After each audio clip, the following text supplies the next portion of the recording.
the small business, the entrepreneurs. I think I've been expecting this day for a long, long time. When I started my business, I tried to sell my products, ideas, and to the outside the world. Especially, I have a lot of friends who do import-export. They're all small business. 10 years ago, they could not go because they don't have visa, they don't have money, they don't have this, and don't have that. And I said, someday, I hope Alibaba can build up a platform that all the small business can sell across the board easily, efficiently, and cheaply. So after 10 years, things like that, we just started. So you hope that they take away from this meeting an idea that there's this huge market in China. Yeah. And people who want to buy what they sell. Yep. I hope that, as I say, in the past 30 years, USA domestic consumption was the engine of global economy. And I told the people at that time, I say, if you miss the opportunity of selling your products to the world, to the USA, to the Europe, you may miss the chance. And today I want to tell the people that if you miss the opportunity of selling your products to China, you will miss the opportunity, you will miss the future. Next year, China will be a larger market than all other markets combined, the single biggest market in the world. But you said an interesting thing to me as we talked. You said, I want everybody in this room to know that if I can do it, they can do it. Yeah, when I started my business in 1995, it was very difficult. I had an idea. I invited 24 of my friends in my apartment because that year I went to Seattle, my first trip to the USA. In Seattle, I discovered internet. And I think this thing in the future may change the world. So Tell me about the encounter with the internet when you first saw it. Yeah, I went to the Seattle, and a friend of mine, he had a small office with like 4 or 5 computers. I never touched computer in my life before because computer was so expensive to me and so complicated. But my friend said, this is internet. Just to type in whatever word you want to type. I said, no, too expensive. I don't know which one to do. Even now, I don't know how a computer works. They said, Jack, it's not a bomb, just to type whatever. So the first word I typed in was beer. B-E-R, beer. I don't drink, I don't know why I typed beer. I found American beer, German beer, Japanese beer, no China. So I typed the word China. There's no information about China. So I say, what if we can make some China information on the internet? Let people know about China. So that was the idea. So I came back to China and say, I want to resign from my school. You were a teacher? I was a teacher. I've been teaching in the university for 6 years. So I said, I want to do it. I invite 24 of my friends to my apartment. After 2 hours of explaining what I'm going to do, internet, and 23 of them say, forget it. He said, this thing never worked because there's no such thing called internet in the world. You know nothing about a computer, so why you want to do this? And only one people, he said, Jack, if you want to try it, just to try it. But if there's something wrong, just come back. And after a whole night thinking, I say, I still want to do it. Because most of the people, they have a fancy ideas in the evening, but in the day, when they wake up in the evening or in the morning, they go back to do the same job. We have to do something different. So from there, I started my business borrowing $2,000 from my relatives and friends. So that was my trip. I call myself like a blind man riding on the back of blind tigers. And those people who are expert of riding horses, they all fall down, and I'm still surviving. Was that the beginning of Alibaba? That's the beginning of China Pages. Alibaba was 1999. Since 1995, I started business. I almost failed every project, never survived. So 1995, I got an idea, say, if China is going to join WTO, a lot of Chinese products is going to sell across the board. So if I can make a site that can help Chinese products selling outside and helping the small business in the other country sell to the other part of the world, that was the concept. So 1999, I started Alibaba in my apartment. You have said to me before also that in your mind, 1, 2, 3 is customer, Yep. employee, And shareholder. shareholder. Yeah. So when you tried to borrow that $2,000, you didn't tell that person that he was number 3. Well, the $2,000 was from my relatives, my parents, and all of friends I got $2,000. But when I raised my money for IPO, even for when Alibaba IPO in the New York Stock Exchange, we raised $20 billion. I told the investors, we've been believing customer number 1, employee number 2, shareholder number 3. And people say this is against our American investor philosophy. I remember one of the investors said, hey, Jack, you know, if I know you are shareholder number 3, I would not have bought your stocks. I say, sir, please sell it. Because I believe there is so much money in the world, there is too much money in the world, but we only need the money who believe in our vision and mission. Because I believe if the customer are happy, employees are happy, the shareholders will be happy. But if the shareholders are happy, may not necessarily customer happy, and may not necessarily your employee will be happy. When you look,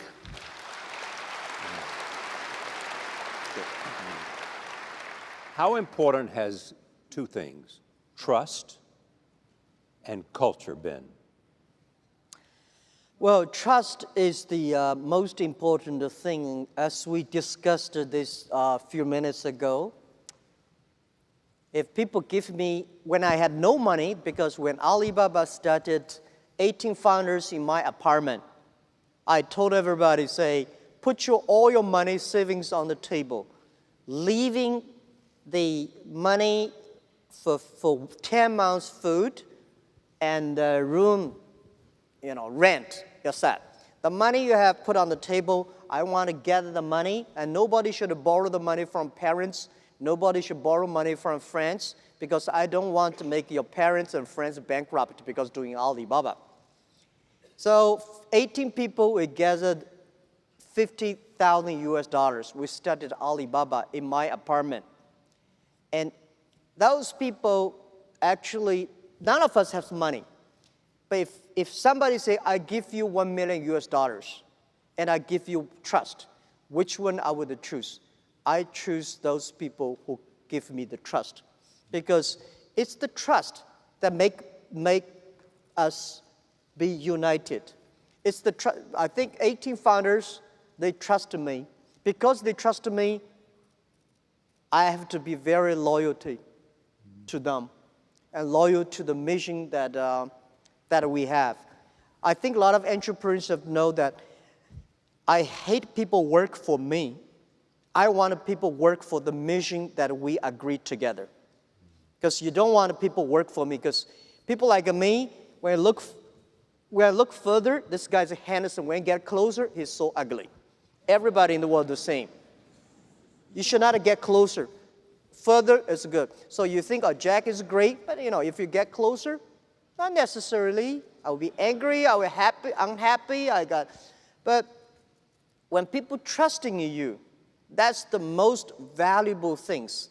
I think later when we got a lot of venture capitalists invested in us, the thing they noticed is that because my team trusts me and I trust my teams. So this is the trust. The other is about the culture. I think the knowledge-based period, if you want to have a smart people work for you, the smart people need to be managed by culture, not by rules and laws. So in our company, we spend most of the time about the culture. And the base of the culture is the trust. So this is what we believe. China has changed. Think back in 1995 when you were in Seattle, 1999. How has it changed between 1999 when you started Alibaba and today in 2017? Well, when I went back to China in 1995 with an idea of the internet was very strange. China was not connected to the internet.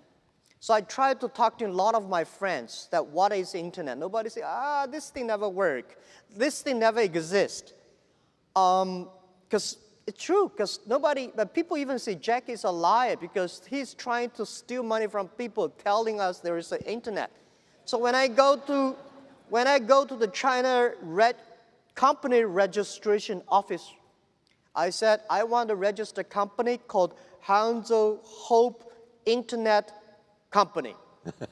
The guy looked at me and say, this is the English dictionary. Tell me there's no word called internet. Why you want to register a company called the internet? So I cannot register a company name. But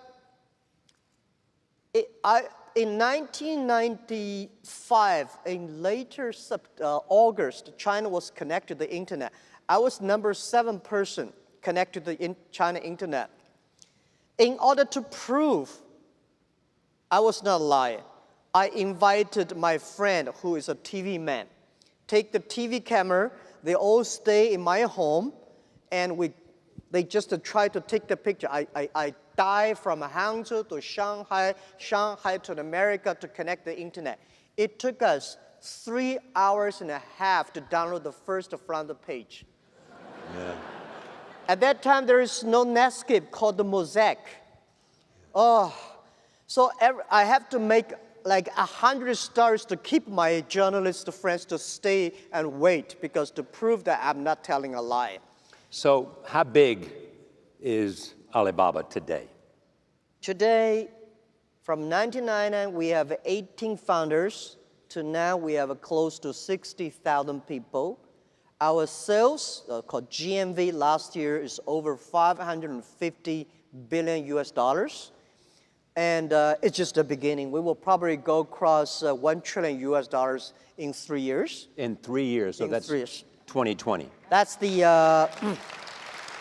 no, I would say in 3 years is, 2020, that's the 20-year anniversary of Alibaba. This thing does not happen in 18 days or 20 days. When we started, year 2003, when I launched the Taobao and Tmall, was funny. We got 7 founders for Tmall or Taobao. I said, everybody go home, pick up looking for 4 things that list on the website. So we see who will come to buy, how much things we can sell. So we went home. Everybody cannot find 4 things that in the home we can sell because we're too poor. So we gathered 21 products. We listed on the website. We waited for 3 days. Nobody come to buy. And then the next week, we start to buy and sell ourselves. For the first week, all the sales was among ourselves. And then another week later, somebody started to test and sell. For almost 30 days, everything people sell, we all buy them. Mm-hmm. So we have a whole house of rubbish we bought online. Try to making sure that, so those guys who were able to sell, say, oh wow, this thing really can sell things. Then more people start to come to sell, and then we serve better, and that comes. So from there to now, $550 billion. Market cap is what? Market cap, Joe, like 350 billion, something, 360, billion something, yeah. Some people, when they think about getting on the internet and trying to reach foreign markets, whether it's China or India or somewhere else, worry about counterfeiting. They worry about fake products, underselling them when they're not the real thing. How do you deal with that? How do you reassure them? Like any entrepreneur, when you start a business, you start to worry, and people around you worry much more than you do. When I started Alibaba, my parents worry, my wife worry, my friends worry, my teachers worry, my students worry, everybody worry. And they worry about a lot of things. The only thing that I worry is that I should not disappoint the people who believe in me. And when we started the Alibaba, we have a lot of things people worry. Well, you know, when we started Alibaba, say, hey, you don't have a payment. You don't have a trust. People do not believe in online. They believe in face-to-face meeting. And the government does not support internet. Nobody supports e-commerce. How could you do it? I think as an entrepreneur, if everything is ready, that does not need you. Because nothing is ready, that needs entrepreneurship. For counterfeit things, of course, there are a lot at the beginning, but you have to fix it. So in the past 15 years, we spent a lot of time because you have to making sure the customer feels safe, happy, the brand feels happy. Your reputation is the best. Your reputation is the best thing. Otherwise, people say, I sell on the site and my things were copied and stolen. So we using a lot of ways to do that. Today, more than 100,000 brands partner with us. And I think we are today, I assure all the SMEs here, we are the company online today, the leader on anti-counterfeit and IP protection. Because we know there are three things that would make our site die, three things that would be the cancer of our business: counterfeit, IP, and cheating. So a lot of things to worry about doing business. We also worry about people cannot receive money. If you sell things, nobody will, if you cannot receive the money, you'll be cheated. So we're using Alipay, we're using all the ways we do to try to making sure that SME can easily sell, easily receive the money, and customer service is good. When you created Alibaba, there were three things you said about it. I want to talk about the comparison with Amazon. You said it'll be asset light. You said it'll be a platform, not a retailer, difference from Amazon. And you said it would play on the world stage. Why did you decide to go that direction? A transactional company. Okay, I think the difference, Amazon is a great company. They did a fantastic job in America and the world, but they are e-commerce company. We are not an e-commerce company. We help others to become e-commerce. We believe every company can be Amazon. We try to empower the small business, a marketplace, they can reach their customers. We try to empower the companies with the logistics so they can deliver things quickly and cost effectively. We try to empower every small business. When they do e-commerce, they can easily receive the money. And this is all about, and we know that this company we made so much money in the past years. But we think this is all because of small business. And the money we made, we want to ensure that we want to build up an infrastructure of commerce. So going global is so important. We should help not only Chinese company, we should help the global company. So today, Alibaba come to America. We go to, our CEO today is in Europe. We also have a lot of colleagues in Southeast Asia. We think we are not globalized Alibaba. We are globalized e-commerce. We try to making sure e-commerce infrastructure, the payment, the marketplaces, and the logistic can making sure everybody today can compete with Amazon, Microsoft, IBM. This is what we want. You've also been involved you made some really important acquisitions along the way. Where do you see Alibaba going over the next 10 years? You're already in Hollywood. Yep. You're in the cloud. I mean, you're doing things that are beyond the transactional basis of your business. We doing business, we go from marketplaces to payment to logistic and to cloud, not because we think there's money there. We believe when we build the marketplaces, if we don't have the payment solutions, our customers cannot do transactions. When we have the payment, we know if we don't have logistics, they cannot finish the transactions. And when we have a lot of transactions, we say if we don't have cloud computing, the cost of IT for our customers is too expensive. So we do all these things not because we think there's money there, because we know if we don't do that, our customer cannot finish their job, their work. Our mission is helping doing business easier. So our company must be a mission and vision driven. Why we are on the Hollywood, the entertainment?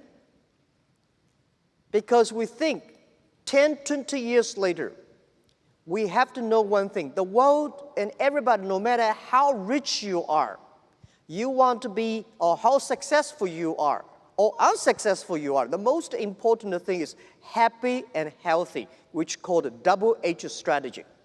Healthy and happy. Yeah. So now in this next 10 years, we are very confident about everything we are doing. Our marketplaces, e-commerce will keep on growing. Our financing will keep on growing. Logistics will keep on growing. Cloud computing will keep growing. And then when we have that much money, how can we help the small business when they do business? Their business are happier and healthier. So that's why, so we do not think we are a company. We think we are economy. Today, Alibaba is an economy. Alibaba is economy. The size of Argentina's economy. Yeah, our GMV last year, $550 billion is almost like Argentina. We are ranking number 21, 22 country, GDP-wise. And in next 3 years, we'll go across $1 trillion. And we hope in 20 years, by year 2036, we will be the 5th largest economy of the world. That is America, China, Europe, Japan, and there is economy. We believe that economy, there will be a virtual economy that every small business of the world can leverage that economy. They can sell their products across the world. Every consumer of every country, they can buy things through their mobile phone or any device through all over the world. Everything they place on the line, within 72 hours, they will receive it. So this is our vision. Of course, Alibaba does not own that economy. We want to join the force with all the partners to build that economy. So it's never crossed your mind that maybe we should own a lot of assets, that we should have an inventory, that we should engage somehow beyond what we do in terms of making things? No, I think whether we should have inventory or not inventory depends on whether our customer need it. If our customers say, Jack, you should build more warehouses, we build warehouses. If our partner does not have the capability of doing things, our business need it, we do it. We do it not because, there's money. Yeah. We do it because it is necessary. Do your competitors primarily come from China? Tencent, the others? No, I think. Who do you see as your competitor? Who do you see as our competitor? I don't know. I don't know. Yeah, we have competed with Tencent here. We competed with Amazon there. But to me, I think it's too early. Next 30 years, internet is good. E-commerce is going to change the world. So it's like I've been saying this to my team since when we were in the apartment. When we were in the apartment, I say, guys, in next 10 years, in the future, Alibaba will be the top 10 websites of the world. And my founders look at me and say, what does number 10 mean? Today we are ranking like a 500 million something at the back. Yeah. But you have to believe it. And then I told the team that internet is like 10,000 meters running racing. We just finished the first 100 meters yet. Do not think the people beside you is a competitor. Running for another 3,000 meters, then you know who is a competitor. We are good today. We may not be good if we lose our hope, if we lose our vision. You lose your culture. If we lose our culture and team, we're nothing. Most of the companies, they were so good. When Netscape was so good, we never thought it would disappear. Yahoo was good. We never thought like it today. So don't believe you'll be good all the time. Be paranoid. Yeah. What was it Andy Grove said? Yeah. Only the paranoid survive. So I think it's honest as the entrepreneurs, do not think your neighbor Tom is a competitor. I think, look at the thing you do is do not focus your eyes on the competitor. You are too small to focus yourself on your neighbor or the competitor. Focus your customers. Make your customer happy is important. Most of the big companies, when they talk about competitors. I think my suggestion one day, giving you guys when you go become bigger, when it comes to China, most of the American companies, internet companies failed in China. One of the reasons is that they spend too much time on making their boss happy rather than their customer happy. They spend too much time on competing, not long-term strategy. So as the entrepreneur, the always number one priority is customer and employee. What's your role at the company? You've given up the CEO position to Michael Evans. You are still the face of Alibaba. You're traveling the globe all the time, preaching the Alibaba story. You are the visionary. You are the one who thinks about where Alibaba might be. How do you define your role today? I have 3 things to do. When I retired from CEO position, I told my CEO and teams, I promise when I'm a chairman, I'm still learning to be a chairman. I thought I would become a chairman when a company is big. I should have more free time, play golf on the beaches. But I found, oh my God, I fly 870 hours in the air last year, and this year 1,000 hours in the air. 3 things. The first thing I would do is I would making sure our company is a mission-driven company. Mission and a vision-driven company. We have to making sure the whole company believing we are building up an economy that can empower every small business, young people, women. They can easily do business through internet. This is number 1. So I'm talking to everybody in the company I meet. I remember there is a guy called David Wong. That was early days when I came to America. I talked about the internet, about the value mission of the company. This guy sitting there, he was working for Fortune 500. He said, Jack is a crazy guy. How could you, a company has no business model, no money, and talk about the mission, vision, and value. I say, David, come to my company. So I came to China, spent 3 days in my company. When he leave, he said, Jack, I found you are crazy. Now I found 100 crazy guys in your company. They all talk and seem like you. A company, if you have 100 crazy guys, we do not think we are crazy. We think the outside world are crazy. Yeah. So this is very, very important. And also, I think for the first 3 years of Alibaba, we had no revenue, no business model. And I told the team, forget about the money revenue today. If you want to be a long-term company, the only thing think about is customers. The best revenue for our first 1 or 2 years, the best revenue is what? It's the email of thanks. That's the best revenue. If the customer sends you email saying, you are great. I was so happy early days when I went to a small restaurant, people will pay my bill with a small note to say, Jack, thank you very much. I know you do not make money, but we made a lot of money through your website. Yeah. I like that. Even now, today, I had a lot of customers, they pay me something, you know. It's not a bribery, but there's a boy, he's in the hotel, he opened door for me, he said, Jack, thank you so much. My wife makes more money than me on your site.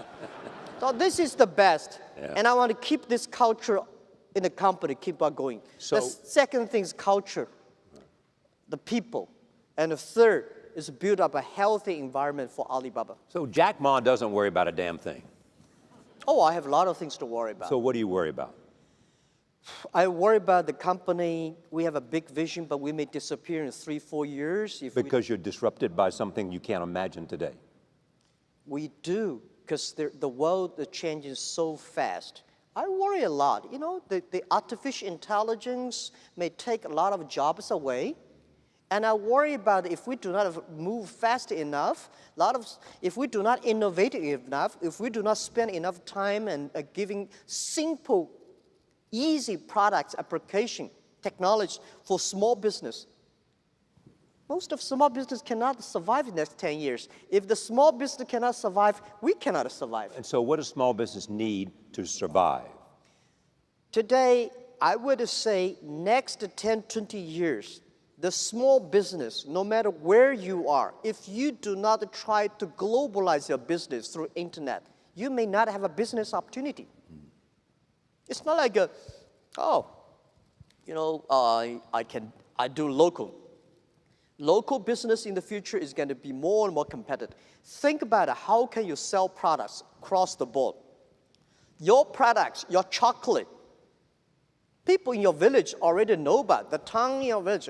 But the people in China, they never know. They love these things. So think about it. How can you sell your products across the board? This is, I think, can face.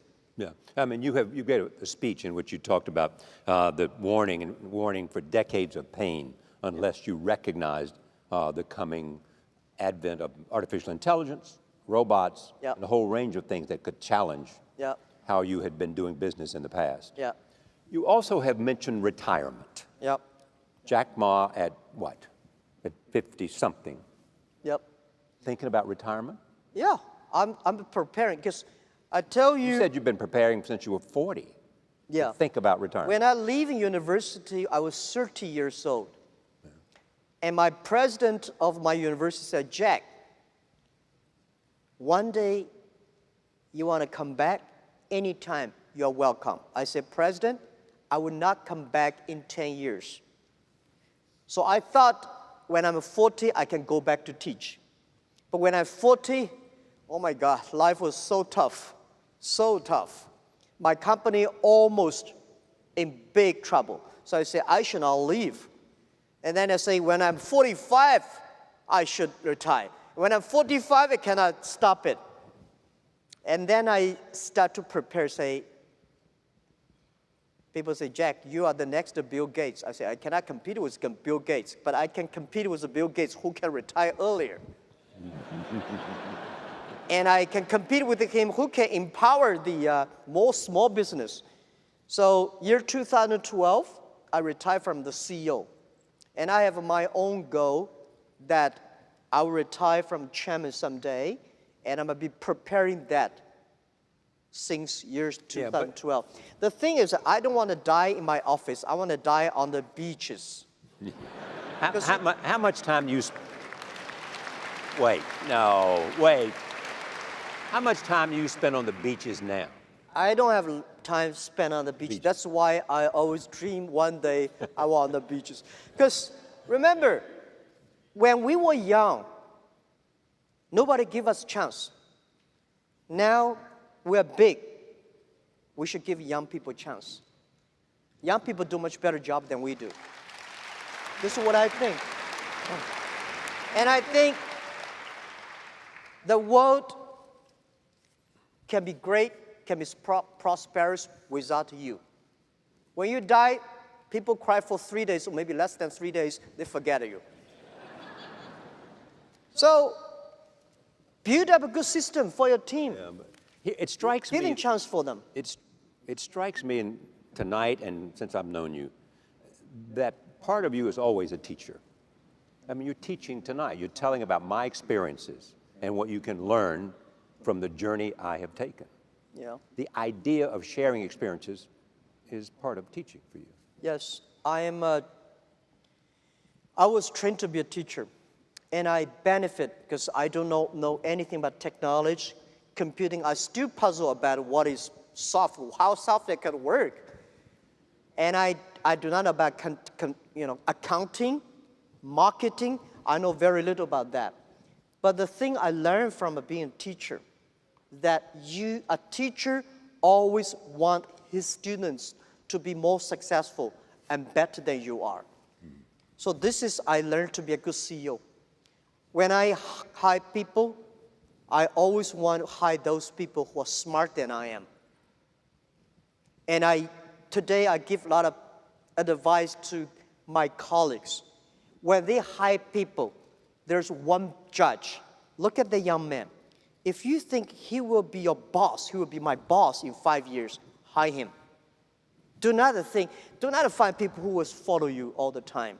So as a teacher, you want this student become a banker, this is a scientist, this is a mayor. You don't want this student bankrupt, that is in jail, So this is the way that I benefit.